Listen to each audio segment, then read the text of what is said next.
Bien, queridos amigos, don Iván Rodríguez Chávez es el vicepresidente de la Asociación de Universidades del Perú, es decir, la contraparte de la que ha creado justamente la nueva ley universitaria.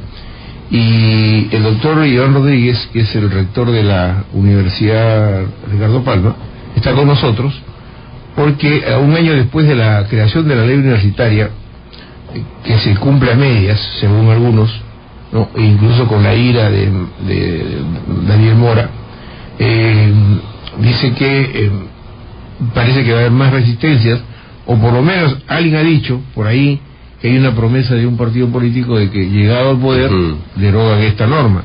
Pero en fin, vamos a preguntarle al doctor Iván Rodríguez, dándole la bienvenida. Muy buenos días, doctor Iván Rodríguez, ¿cómo está? Muy buenos días y gracias por la invitación. Estoy muy contento de estar aquí con ustedes. Muchas gracias. ¿Cómo está funcionando esta asociación de universidades? ¿Cuántos miembros tiene del total de casi 160 universidades públicas y privadas en el país? Bueno, lo que le puedo decir es que las universidades institucionalizadas están por 76. Esas eran las que pertenecían a la Asamblea Nacional de Rectores. De ese número hay 65, me parece, universidades en la ASUP, y como es una asociación abierta, la inscripción pues se sigue haciendo, ¿no? ¿Pero qué asociación es la que usted integra? ¿Es una asociación civil sin fines de lucro? ¿Es una asociación que tiene algunas prerrogativas especiales? ¿Son interlocutores del Estado?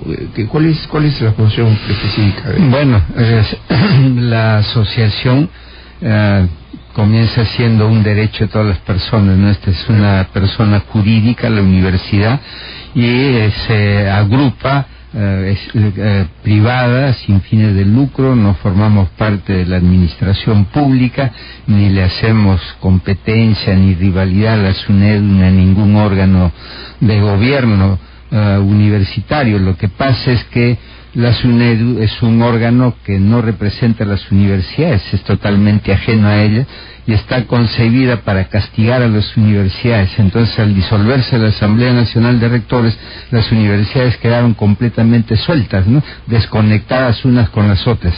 Ahora, las asociaciones hay también en otros países, no es única. Con esto termino para que mis compañeros puedan preguntar. Yo no digo, hay una ley y supuestamente sea usted una asociación sin fines de lucro, de carácter privado, todos los ciudadanos por igual ante una ley hay que someterse a la ley. Entonces, el desconocer esta ley es casi un desacato, ¿no?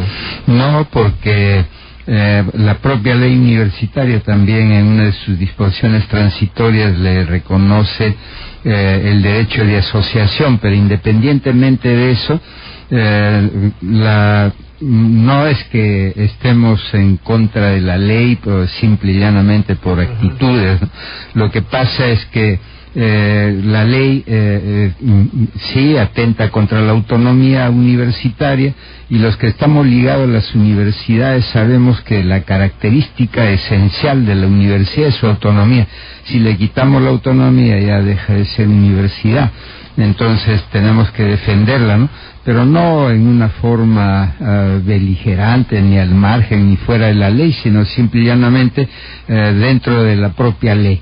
Hay argumentos completamente legales con los cuales se refuta las previsiones que ella contempla, y este proceso del año justamente indica que es una ley que no tiene normas ajustadas a la realidad, sino fuera de ella, y por eso es que comenzamos con los propios plazos que no se cumplen. Pero una ley que se debatió en el Parlamento y que finalmente fue aprobada por el Ejecutivo y que fue firmada, refrendada, y que se tendría que poner en práctica, ¿por qué tendría que ser una institución, o mejor dicho, una ley que castigue a universidades que, por el contrario, pienso yo, se ven afectadas en otro tipo de cosas más que por la propia autonomía universitaria, ¿no? Usted habla de 76 universidades que pertenecían a la ex Asamblea Nacional de Rectores. Se han agrupado 65, que es un gran porcentaje, que ven sus derechos vulnerados. pero ¿y la ley se cumple o no se cumple? ¿Por qué petardearla, si vale el término, creando una institución como es la Asociación de Universidades del Perú? Bueno, las universidades se defienden por ellas mismas, no solo se defienden a través de la asociación, sino que el asunto es que sí se cumple con la ley, pero lo que hay que saber es que la ley representa un proceso de adecuación, porque como hay cambios en la estructura organizacional, no puede determinarse un cambio de una institución humana, social, de un día para otro. Entonces hay un proceso que va a durar años, independientemente si se esté en contra o a favor de la ley, sino de manera objetiva. Imagínense el proceso de adecuación normativa. Las universidades tienen que, y todas han disuelto su asamblea universitaria, unas ya pudieron llevar a cabo su asamblea estatutaria y tienen su estatuto, otras están en ese proceso, porque los ritmos son de cada universidad, no se puede estandarizar, ¿no? En razón que la propia ley 3220 reconoce que las autoridades vigentes al momento de promulgarse la ley tienen mandatos legales que provienen de la ley derogada, de la ley anterior. ¿Por qué la antigua Asamblea Nacional de Rectores, doctor Iván Rodríguez, permitió que institutos se convirtieran en universidades, sin las condiciones, que requiere una verdadera universidad con profesores, digamos, calificados, ¿no? ¿Y por qué se permitió que universidades funcionaran en patios de colegio, en techos de chifas y estas cosas que son las que se ha criticado en su momento, ¿no? Bueno, lo que yo le puedo decir es que se ha instalado en el Perú la libre empresa, el libre mercado, y eso desgraciadamente ha llegado a la educación superior universitaria y a la educación en todos sus niveles. Entonces todo lo que es libertades tiene su riesgo, ¿no? El riesgo que se pueda distorsionar la libertad, pero no solamente ocurre eso en las universidades. Pero hay un interrector que puede corregir eso y no se ha corregido. Sí, pero la ley no está para corregir, porque si estuviera para corregir se hubiera hecho de otra manera. Me refiero a lo que significó en su momento la Asamblea Nacional de Rectores. ¿Por qué se permitió? Bueno, hay siempre unas normas. Se ha hecho ver en su momento cómo el propio Congreso de la República primero autoriza las filiales. Cuando se desbordó el asunto, el propio Congreso tuvo que dar otra ley suprimiendo las filiales. Entonces hay una movilidad en la legislación universitaria, no está quieta, y está el vaivén de determinadas situaciones. Entonces yo siempre les hacía ver en el Congreso de la República, y le decía a la universidad, se chure la ley. Cuando no había esta autorización de filiales, ninguna universidad tuvo filiales. Cuando sale la autorización hubo un desborde de universidades nacionales, privadas, de Lima, que se iban a provincia, de provincias han venido a Lima. Se convirtió en un negocio. Hasta que se volvió un incontrolable. Entonces ahí el Congreso otra vez tuvo que dar otra ley suprimiendo. Entonces siempre he llamado a la serenidad. La legislación sobre educación es sumamente delicada y sus efectos no se ven en el presente, se ven en el futuro. Es decir, esta ley que se ha dado ha quebrado proyectos, ha frustrado proyectos, y tenga la seguridad que se va a repercutir en el rendimiento del futuro cercano y del futuro lejano, ¿no? Ahora, doctor Iván Rodríguez, para que tenga una mejor comprensión el oyente, ¿cuáles son los cuestionamientos que hacen ustedes a la nueva ley universitaria, así concretamente? Lo fundamental es justamente la creación de este órgano suprauniversitario. El SUNEDU. La SUNEDU, ¿no? ¿Por qué? Porque esta tiene varios aspectos que quiebran todo lo que puede ser el sistema autonómico de las universidades. La autonomía, sí. ¿En qué aspectos? ¿Cuáles son? Mire, primero su composición. Está integrada por personas que no provienen de las comunidades universitarias, personas nombradas por el Ejecutivo con resolución suprema, personas que además la adscripción al Ministerio de Educación, es decir, un ente autónomo no depende del Ejecutivo, su autonomía se determina así. Todo órgano que depende del Ejecutivo no es autónomo. Entonces todo órgano autónomo depende, sale de la esfera del Ejecutivo y pasa a supervisión directa del Parlamento. Entonces, ¿qué otra más? Las atribuciones son terribles. Van a gobernar las universidades con decreto supremo. El decreto supremo es la norma que expide el Poder Ejecutivo. Entonces, y eso es lo más cambiante, ¿no? Quiere decir que vamos a estar a criterio del gobernante del Ejecutivo, presidente, ministro de Educación, cuando las universidades se rigen por leyes, no por decretos supremos. Entonces, y las atribuciones que tiene, es decir, una universidad aprueba su plan de estudios por sus propios órganos de gobierno, que es la autonomía, pero como la superintendencia tiene como atribuciones expedir licencias, ¿no?, autorización, le corresponde aprobar un plan de estudios. Entonces la universidad puede tener un buen plan de estudios, llega a la SUNED y la SUNED dice no, yo no le apruebo, y ahí vienen las crisis, ¿no? Como al final funcionarios administrativos de escritorio, de oficinas, van a determinar qué se enseña, cómo se enseña, y van a dar las reglamentaciones. Sí. Pero veamos al escenario real, ¿no? El escenario en que hemos estado observando algunas universidades, no todas, no voy a generalizar, pero por ejemplo, usted no creo que apruebe ni esté de acuerdo, porque finalmente el objetivo de una universidad no solo es contribuir con la sociedad, es el objetivo fundamental, sino además el bien común. ¿Y cómo puede ser bien común que un rector de una universidad, que no es usted obviamente, se asigne 2 millones de soles, ¿no?, como remuneración mensual, cuando los estudiantes tienen que hacer tremendos sacrificios para poder pagar su pensión? Entonces, irregularidades como esa, por ejemplo, ¿no? Porque finalmente, si usted mismo lo acaba de decir, la universidad no es un negocio, ¿no es cierto? No es un negocio, puede ser una empresa, pero tiene muy limitadas sus funciones. No puede ser un mercantilismo abierto, ¿no? Es decir, yo tengo una universidad para llenarme de dinero. Segundo, se ha comprobado que varias universidades, no una ni dos ni tres, sino varias universidades, han logrado colocar congresistas de la República con fondos de las universidades, y hoy mismo se ha demostrado en la OMPE que algunas universidades sacaron dinero de sus fondos para financiar campañas políticas. Entonces se desvirtúa ahí. Entonces uno se pregunta, ¿y qué ha hecho la Asamblea Nacional de Rectores en su momento para evitar justamente ese despropósito?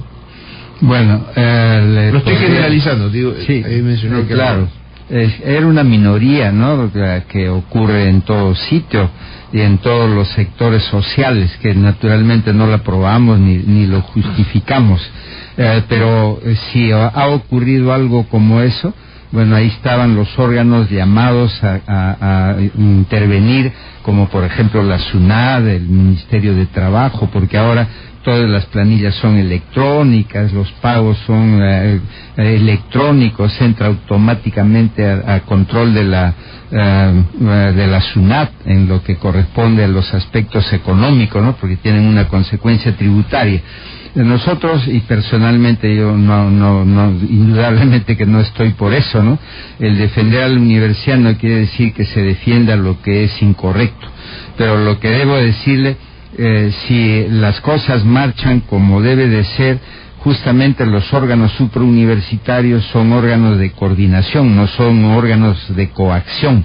Entonces a la superintendencia justamente le han dado poderes coactivos, tanto que imagínense, tiene sección de cobranza ejecutiva, entonces como las municipalidades, como los órganos de gobierno, y esto no corresponde al ámbito universitario.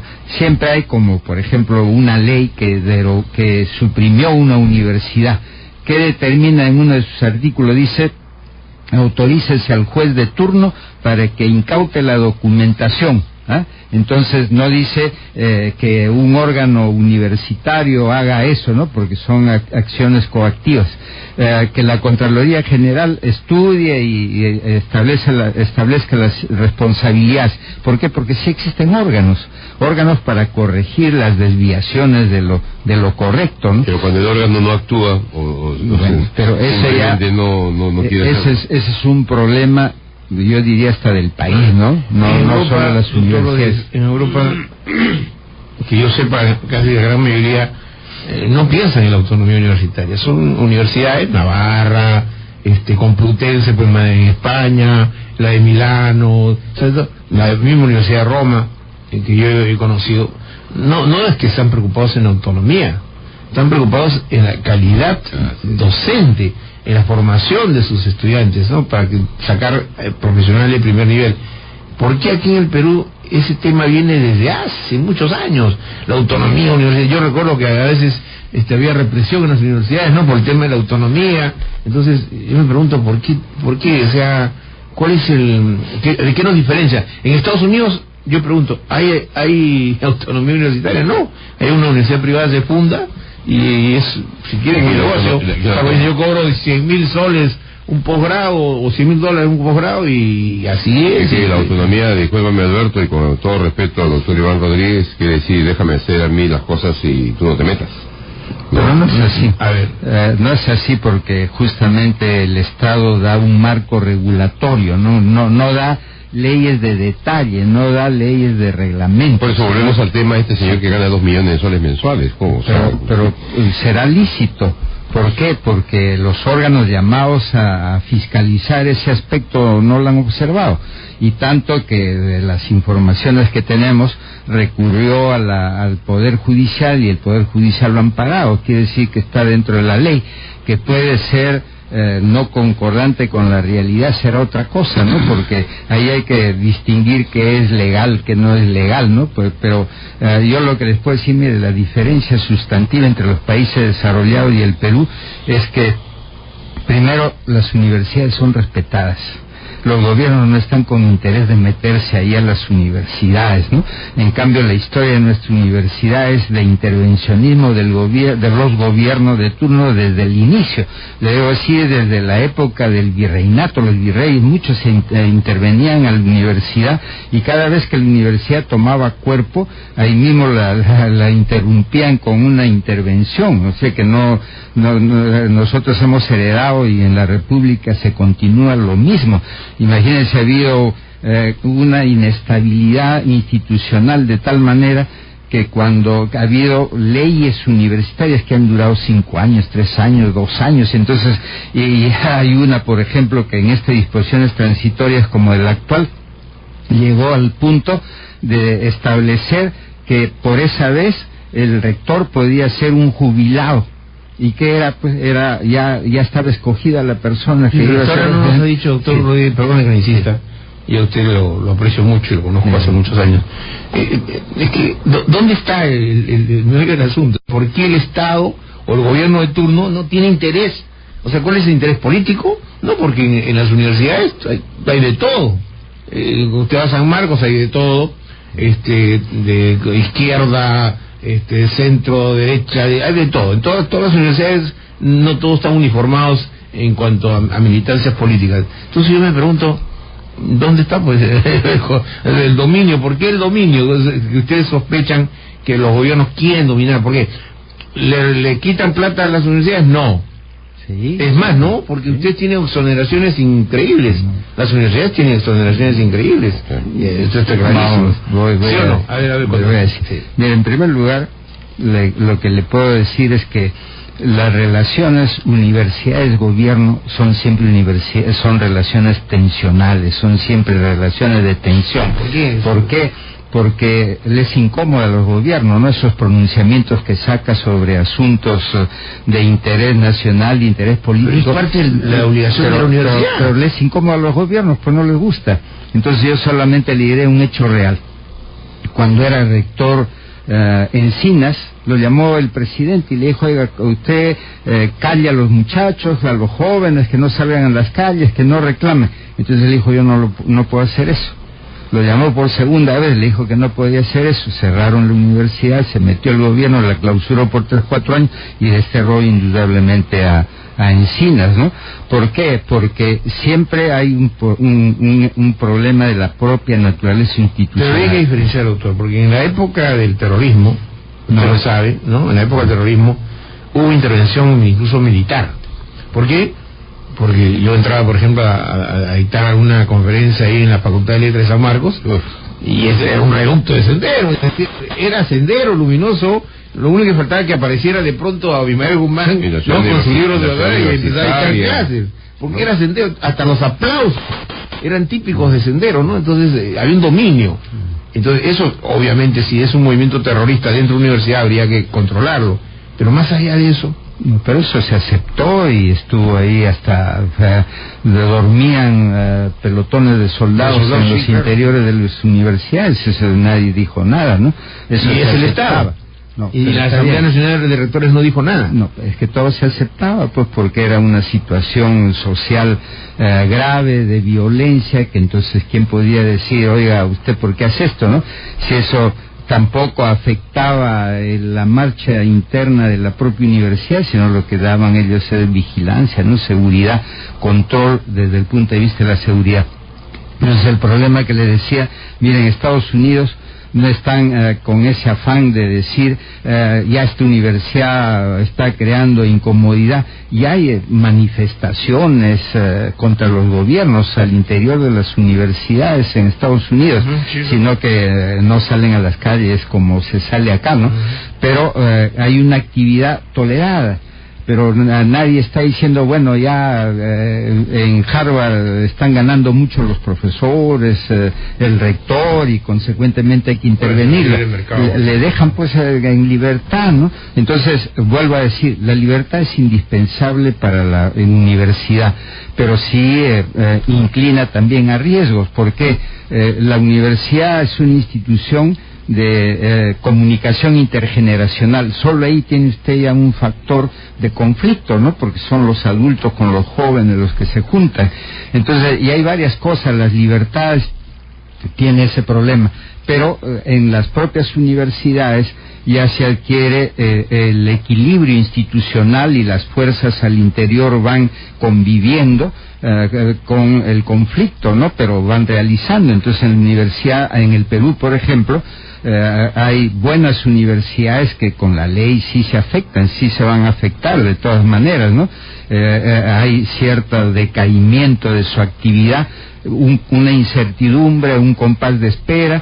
¿Qué va a pasar? Ya la SUNEDU quiere hasta decir cómo van a ser los títulos, cómo van a ser los diplomas. Pero hay la contraparte también, doctor, así como hay buenas universidades, hay las malas. Hay institutos tecnológicos que se han convertido en universidades, y que lamentablemente esos padres de familia que hacen un esfuerzo para matricular a sus hijos en estas universidades, ¿no?, que son institutos tecnológicos, cuando van a buscar un trabajo le dicen de dónde vienes y simplemente dice te voy a llamar, y nunca los llaman. O sea, ahí también la calidad educativa que desmerece de alguna manera el estudio de ese muchacho, todo ese esfuerzo, al final no tiene un porvenir seguro, ¿no? O sea, ¿eso no hay que mejorar también? Sí, nosotros estamos de acuerdo con eso. Lo que no nos parece es la coacción para un objetivo, cuando si se quiere la calidad de verdad, pues hay los mecanismos. Existía ya los órganos de la calidad universitaria y de la acreditación.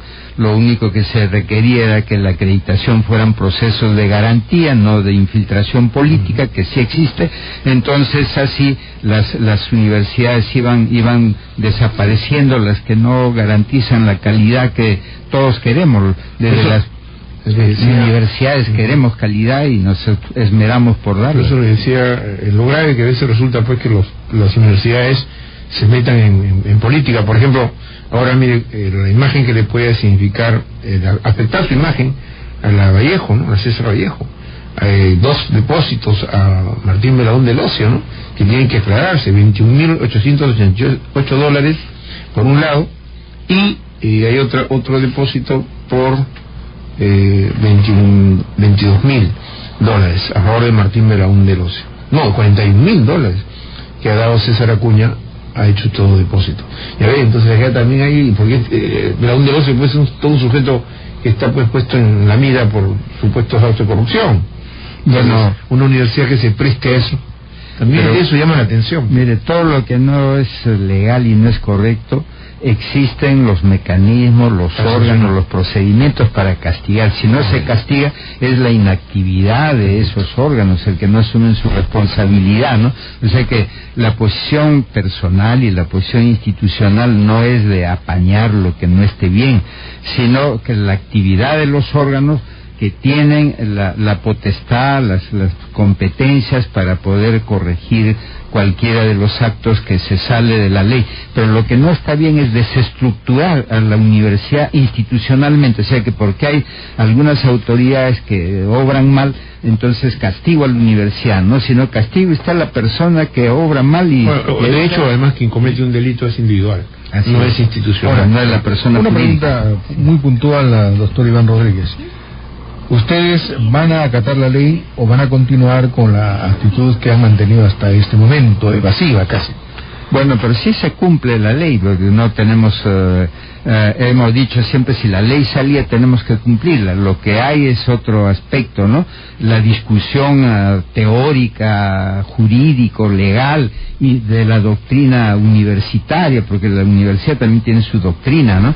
Entonces, la confrontación, si se quiere llamarla así, es de polémica, es verbal, es intelectual, no es que yo, esta es la ley y hago todo lo contrario, porque imagínense, en las universidades nacionales no pueden gastar un centavo si es que no lo autoriza economía. Entonces, no, hay un problema, con esto concluyo. El rector de la San Marcos, el señor Cotillo, ¿no?, es un funcionario público. Sí. Él está obligado a cumplir la ley y sin embargo ha entrado en desacato, siendo funcionario público, porque él recibe su remuneración del Estado, porque él es el rector de la San Marcos. Y sin embargo ha entrado en desacato porque es uno de los más abiertamente en contra de la SUNED. Yo le diría que no. ¿Sabe ¿No? por qué? Sí. Cada universidad tiene su ritmo y San Marcos es la más compleja. Además, históricamente, en todas las situaciones semejantes a esto, ha sido la última en adecuarse, ¿no?, por su complejidad. Sí. Querido rector, muchas gracias. Muchas gracias. Muchas gracias por su presencia, doctor Iván Rodríguez Chávez, vicepresidente de la Asociación de Universidades del Perú, que, como ustedes saben, es una institución creada recientemente en reemplazo a la Asamblea Nacional de Rectores, que dejó de operar, por mandato de la ley, ¿no? Mandato de la ley, o sea que así es. Bueno, claro, ya no tuvimos tiempo para preguntarle sobre lo que hoy ha aparecido en la República, que tiene que ver ahora el otro tema, que son los institutos. Vamos, sí, una pausa, ¿no? Pero el de los institutos, 80% de institutos públicos funcionan en regulares y malas condiciones. Increíble, realmente. Hay estudiantes que llegan y después se convierten en universidades. Se pasan 3 años ahí y los chicos cuando salen no saben nada. No saben Nadie nada. lo contrata. Y acá está el informe. Entonces, ahora, habrá que controlar. Porque dice que hay unos institutos que funcionan en sótanos de centros comerciales. Qué increíble, ¿no? En fin, vamos a la pausa y retornamos con el ex jefe del Comando Conjunto de las Fuerzas Armadas, el almirante Jorge Montoya. Y retornamos con el ex jefe